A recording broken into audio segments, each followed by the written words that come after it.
We're here today to talk about monetization. This is an underappreciated revenue driver and roadmap fixer. It can help you nail your positioning and grow profitably.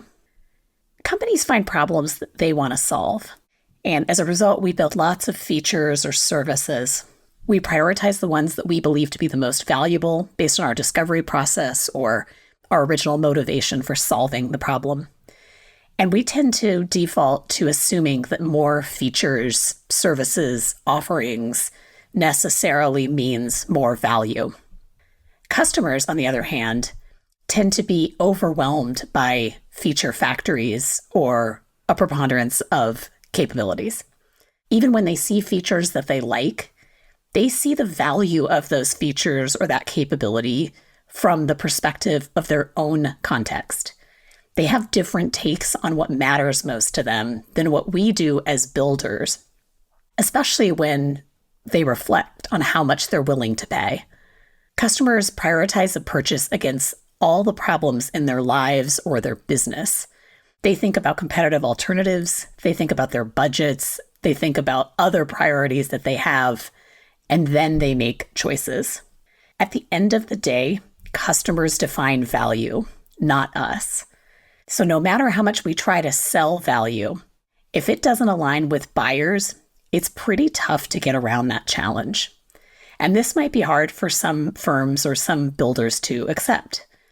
If you take the time to do deep pricing work on an ongoing basis, I think it can transform your business.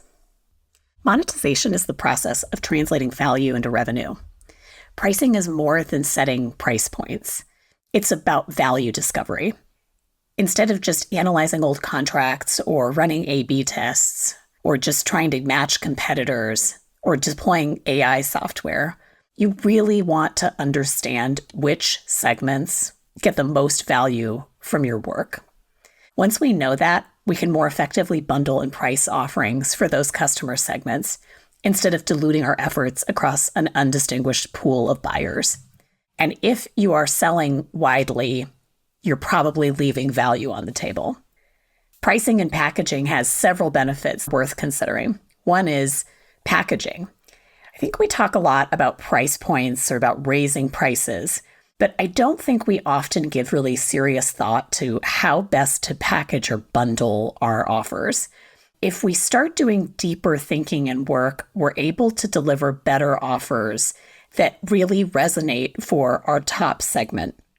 The result of that is the second benefit, which is you get more revenue with minimal investment of time or additional resources, which is magic. Third, you get the benefit of positioning when you do good pricing work, and that's because pricing helps unveil who is your target customer segment. It can help you validate your value propositions and competitive alternatives, all of which you need to build strong, tight positioning. And we'll talk about this more in a separate episode. Fourth, messaging and messaging validation is another big benefit of doing pricing research. That's because you're going through a value discovery process where you're asking the customer how they consider your offer. In that process, you're understanding the key messages and reasons to believe or proof points that really matter to those buyers. Fifth, you can build higher return on investment for your product roadmap once you understand pricing. And that's because you understand value. There's the Pareto principle, which says 20% of what we build drives 80% of the value for customers. When you do pricing research, you can see that insight in the data. Overall, once you know how customers make trade-offs and perceive value, you'll know which segments to target, how to communicate effectively, and what to build to better serve those customers. Here's the crucial insight. Customers define value, not us. Value is distinct from our capabilities or the benefits we might provide. It's not determined by how complex our solution is or how much time it took us to deliver something. Value isn't really even correlated with how many things our product does. In fact, I've found that if you ask customers, many of them will tell you that having a bloated list of features makes your product less valuable to them. That's because they just struggle to distinguish what is actually of value. They often feel like they're overpaying for features they don't need or use. And at the end of the day, those benefits or possibilities are just not the same as perceived value from the customer's perspective. I think the definition of value is actually pretty illuminating. Value is defined as the importance, worth, or usefulness of something. And in my eyes, that's why willingness to pay is such a good proxy for value. Value maps to customer goals, often things like cost reduction or time savings. It might be trust building, credibility with colleagues, or risk management. I found that saving money and saving time are probably the most popular benefits in companies that we work with in terms of what they think matter to customers. Sometimes they're right, sometimes they're wrong. And these might even be the real benefits that you provide. But it doesn't matter if your customers don't care enough about those benefits to pay you for it. That's why we need a process for validating value. We want to know how much demand there is for the problem we're trying to solve and what our solutions or approach are worth to customers. And understanding value is the answer to that question. But I found that many companies struggle to be objective about value, and this has happened to me too. Stakeholders often confuse benefits with customer perception of value. And then stakeholders end up being disappointed when they stop growing or when buyers become disinterested in the offer. I found that external validation cuts through the noise and it takes the bias and opinion wars out of the mix. So how do you validate value? This is where customer research comes in, and I'm going to walk you through our framework at a high level. First of all, I think the thing you need to do is prioritize what matters to your business. What is your strategy? What are you trying to achieve? Is it about growing margin? Are you focused on net dollar retention? Are you a premium offering? Is it a highly crowded market? What are the conditions in which you exist, and what are you really trying to achieve?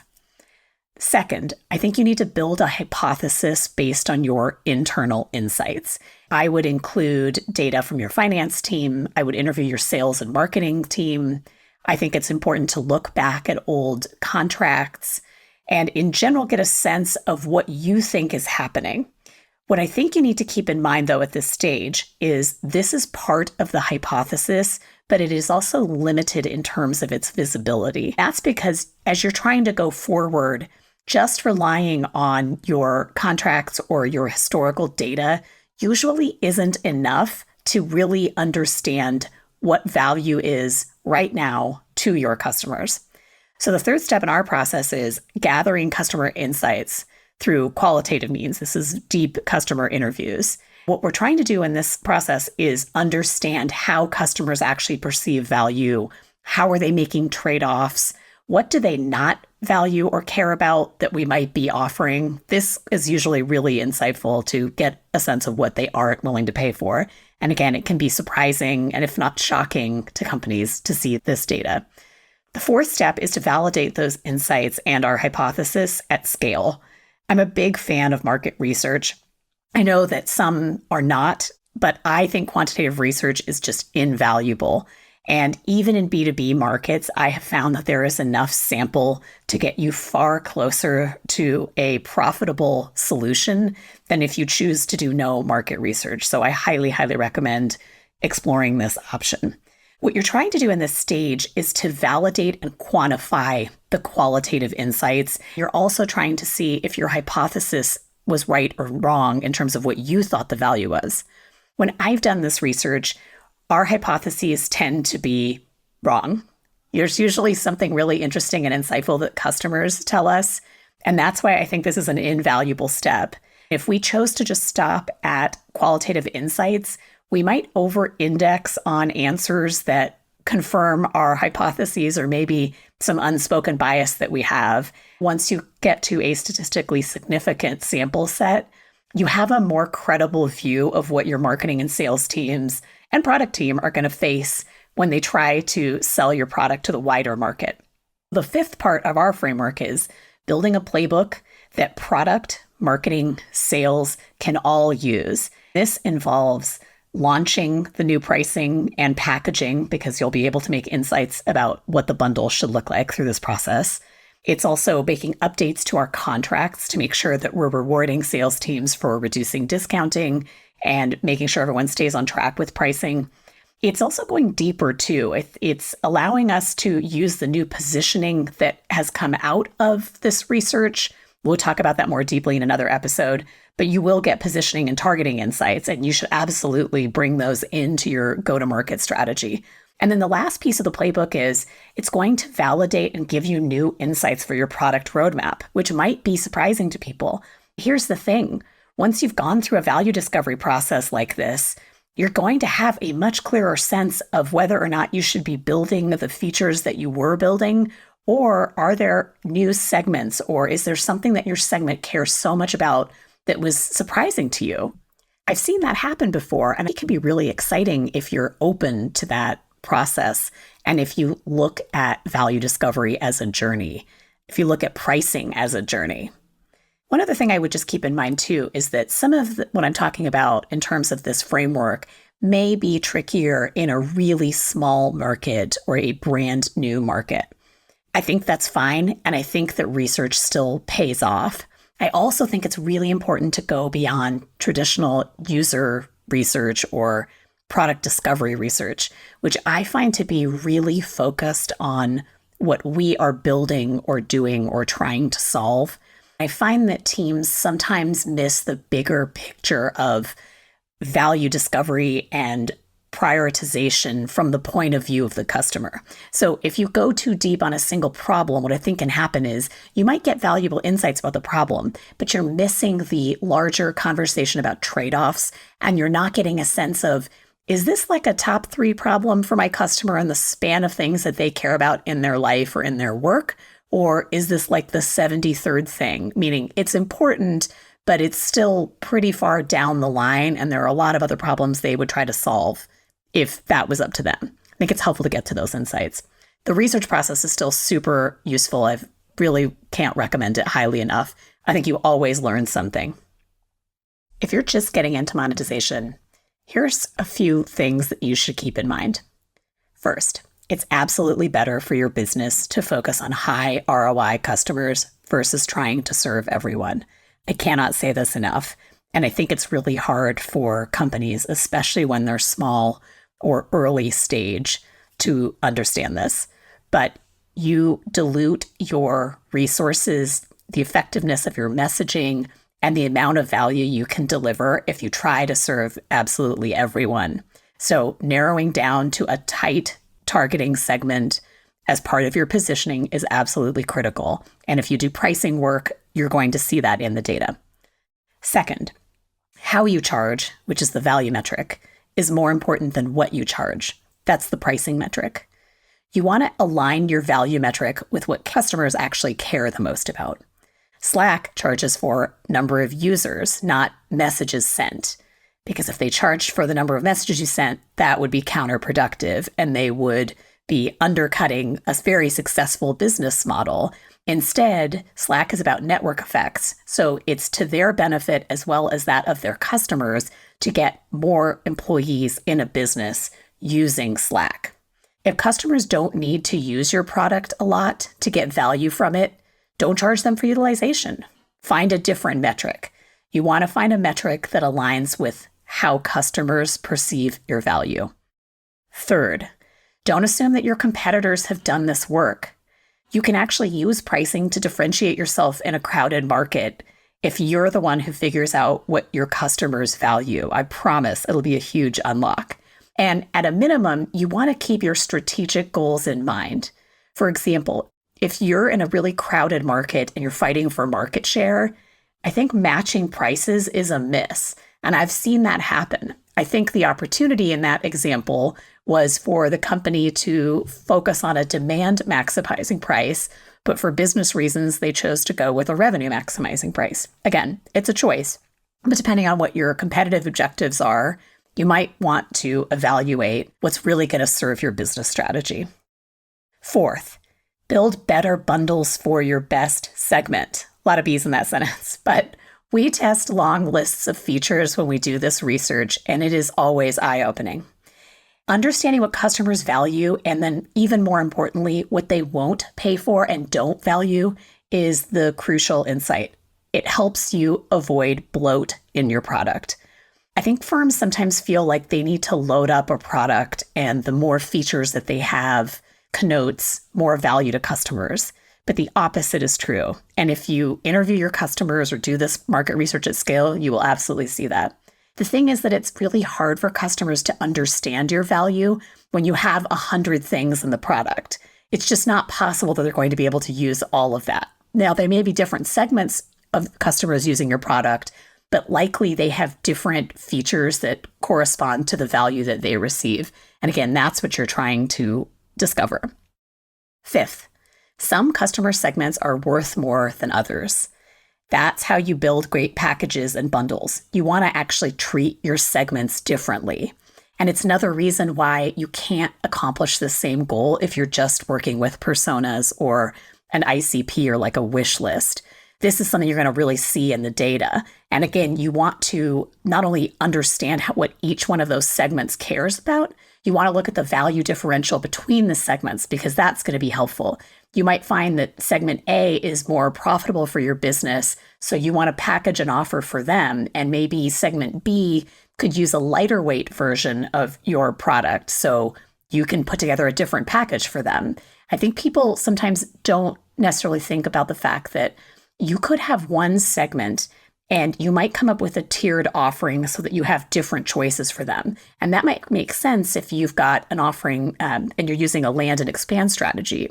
Another approach, though, might be that maybe you have 2 or 3 segments that actually like your product. I think LinkedIn is a good example of this. And LinkedIn, I think, does a good job of having one set of offers for salespeople and another for HR and recruiting people and so on. So there are some choices that you can make, but the choice that they're making very successfully at LinkedIn is they are using customer segments to their advantage. They're doing more for their own business, and they're definitely delivering more value to both salespeople and to recruiters than if they just had one package for both. Number 6, I'm a big fan of crossing the chasm. And in addition to the segments that you're going to find in market research, I always come back to what I've learned from that resource, which is what stage are you at? And maybe even a bigger meta question, what stage is your market at? So if it's a category creation situation, that's going to be a different pricing strategy from a more mature market in which you're still a newer company. And that's because with whatever technology or offering that you have built and are trying to sell, you really want to think about who that customer is from a perspective of what their expectations are. So if they're early stage customers, they probably care a lot more about the tech or the uniqueness. They have different attributes from more mainstream customers. And that mainstream customers tend to want complete solutions. They have an expectation that everything's going to work perfectly out of the box, even though often we work with software companies, so there's not really a box, but you get my drift. I think it's helpful to keep both of these things in mind, and that book is a really great resource if you haven't read it. 7, you should kick the tires on different business models. Don't just pick usage or a subscription model because it's popular. Now, I realize that a lot of companies choose subscriptions because the valuations are better, and I completely respect that. But I think that you have to remember that subscriptions are about delivering more value over time. It's about lifetime value. If you don't do that, customers will churn and you won't be able to recoup the initial investment in the product. Your company is just not going to be as successful. And I think sometimes companies forget this ongoing value. They think about it as an ongoing revenue stream. I don't think they always are trying to understand and then optimize for increasing amounts of value over time. Second, usage-based is also really popular. But as I mentioned in the prior example, you got to really think about whether or not it's value aligned. And I find with tech companies in particular, because we work with a lot of them, that usage-based pricing tends to be a default. And that's because a lot of builders assume that the tech itself is the inherent value. And like I said, once you move into a broader market, an early adopter beyond like the early mainstream and late majority market, that's not really the case. So it's just important to keep in mind and to really validate it with customers. Like, for example, if I only need to use your product a couple times a month to be super happy with it, or in the case of, let's say, tax preparation software, I really only need it once a year or maybe quarterly if I'm a business. So if you charge me for usage-based pricing, I would find that really frustrating. Instead, charging me for the number of filings or some other thing that actually translates and matters to me is going to be much more successful, and it's going to be lower friction for me as a buyer. Lastly, a lot of companies think about freemium, and as a consumer or a customer, I love it. I think it's a great opportunity to get to try products, but there are a couple things that I don't think people keep in mind. One is if you are setting up a trial or like a reverse freemium experience, you've got to really, again, understand what your segments are so that you've built that trial appropriately. Or if you're going to have a free version forever, you need to really have done the research to make sure that you're giving enough value to keep that customer interested, but not so much value that there's never a reason to upgrade. You also want to keep in mind that not every user of your product is going to pay you for it. I think a lot of companies get hung up on this. And if they did a segmentation, they would realize there are some segments that are just never going to pay you because they're never going to get enough value. And instead of worrying about them, you should focus on delivering more value to the people who really love your product. And if we were looking at this as like a 2x2 matrix, focus on the top right and maybe the top left. If the bottom right is a market that you can get revenue from without going out of your way, great. But do not spend your time and energy worrying about the bottom left quadrant. It's just going to be a waste of effort, and it's going to be really frustrating for you. The 8th thing on my list is you need to tie your pricing objectives and your monetization strategy to your business goals. So if you're focused on preserving or increasing margin, you need to think about that, and you need to be really thoughtful if you're going to raise prices.